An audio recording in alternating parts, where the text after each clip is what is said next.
The first rule of success is to have a vision.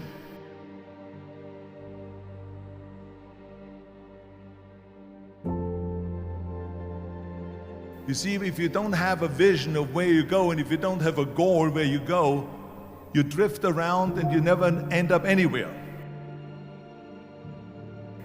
It's like you can have the best ship in the world, you can have the best airplane in the world. If the pilot or the captain doesn't know where to go, it would just drift around. It would not end up anywhere, or most likely in the wrong place. So I was very fortunate that I stumbled onto my vision. I mean, as you know, I was born in 1947 in Austria after the Second World War.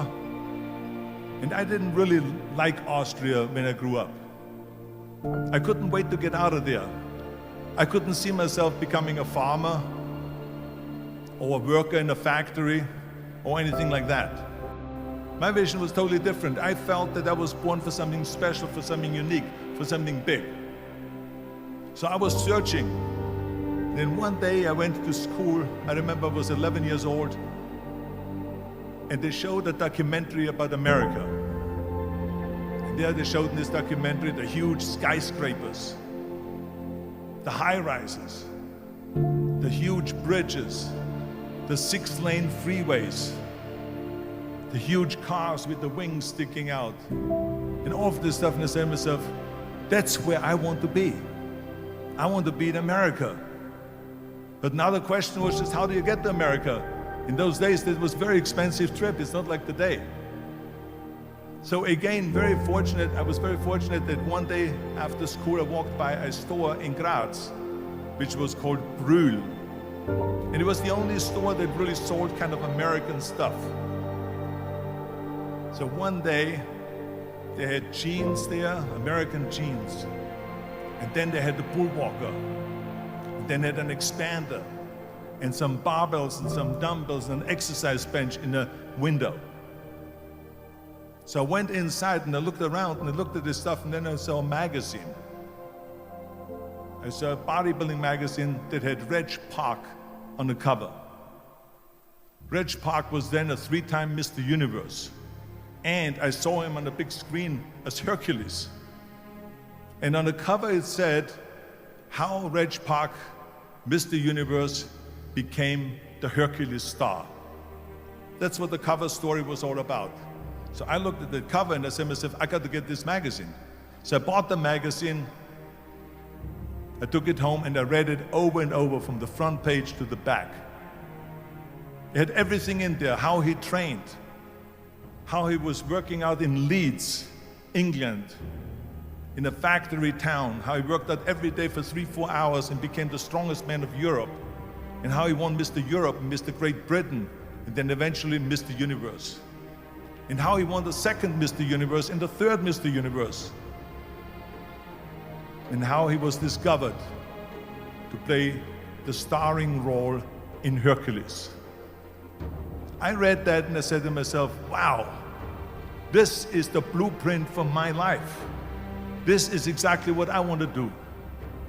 I want to become a bodybuilding champion just like Reg Park. I want to get into movies just like Reg Park. And I want to make millions of dollars and be rich and famous just like Reg Park. Do you know how great it felt that I knew where I was going? Imagine the majority of people don't know where they're going. I knew where I was going.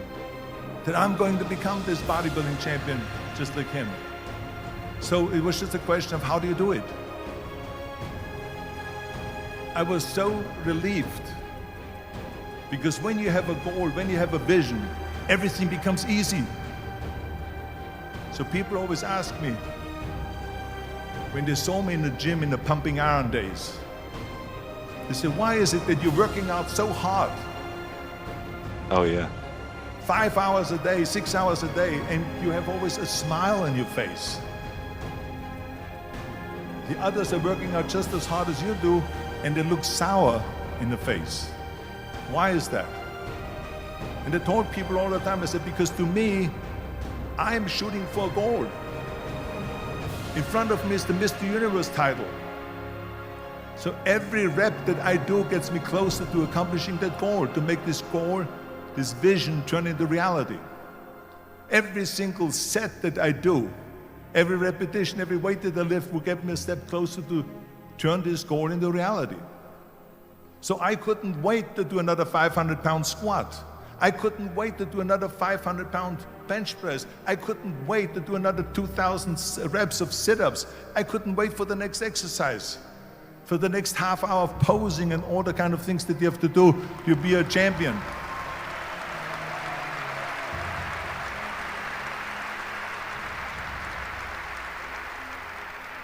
I felt so great knowing where I was going, and I tell you, it worked. I mean, think about it. And I was just not visualizing just my exercise, but I was really lifting the trophy over my head. That's what I was thinking about. And with the age of 20, I went to London and I won the Mr. Universe contest as the youngest Mr. Universe ever. And it was because I had a goal.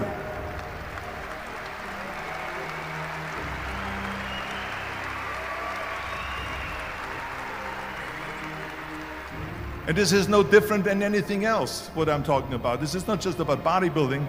It was the same in acting. I remember when I was doing Conan the Barbarian.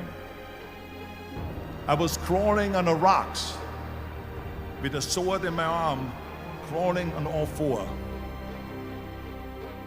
And of course, being that it's Conan, I didn't have clothes on or anything like that, right? So I was kind of, my knees were bare, my elbows were bare and everything else. I'm crawling on the rocks. So after 10 takes, my elbows were bleeding and my knees were bleeding. And the director came to me and he said, Arnold, I'm so sorry that you have to go through this, but we need one more take, a close-up of you crawling with the sword towards the camera. Can you handle one more take? And I said to him, I don't know what you're talking about. He says, I'm totally fine. He says, but you're bleeding. I said, because I don't feel it, because I can visualize what the scene will look like in a film. And I'm so excited about this scene.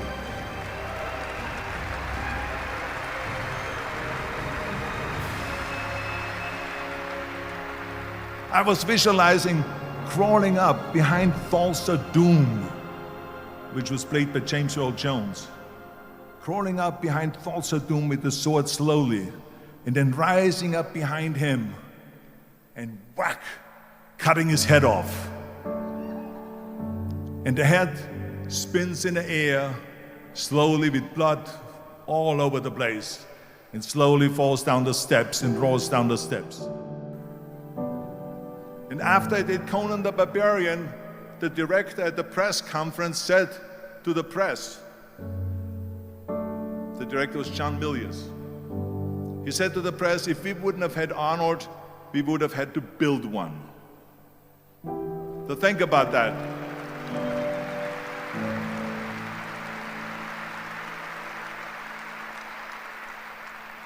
The very body that they said can never be sold because the time is wrong. A few years later, I'm doing Conan the Barbarian, and it was the #1 hit at the box office when it came out in the summer of '82. There is no stuntman that really can double me in dangerous situations, so because nobody has a body like mine. Think about that. And the director says, if we wouldn't have had his body, we would have had to build one. So all of a sudden, my body became an asset, not a liability. And the same thing was with Terminator. After we were finished filming Terminator, Jim Cameron said to the press, if Arnold wouldn't have had that accent and talked like a machine, the 45 long slide with laser sighting, I think the movie wouldn't have worked. So think about that. The body and the accent that they attacked was an asset.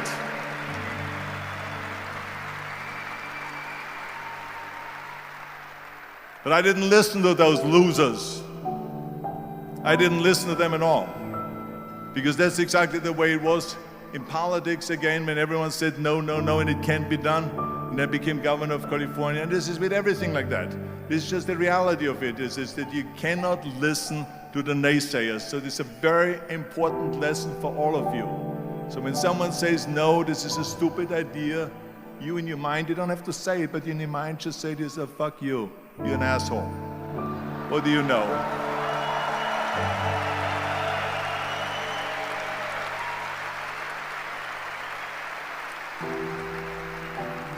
If I would have listened to the naysayers, from bodybuilding to show business to politics, I would not be standing here today talking to you.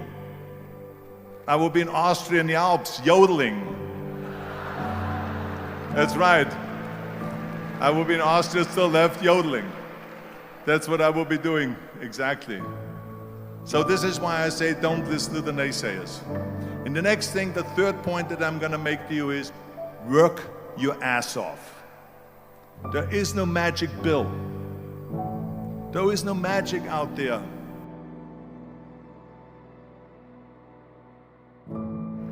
I became very friendly with Muhammad Ali in the 70s. And Muhammad Ali worked his butt off. And I saw it firsthand. And I remember that there was a sports writer that was there in the gym when he was working out and he was doing sit-ups. And they asked him, how many sit-ups do you do? And he said, I don't start counting until it hurts. Now think about that. He doesn't start counting his sit-ups until he feels pain. That's when he starts counting. That is working hard. And so you can't get around the hard work. It doesn't matter who it is. As a matter of fact, I believe what Ted Turner said, work like hell and advertise.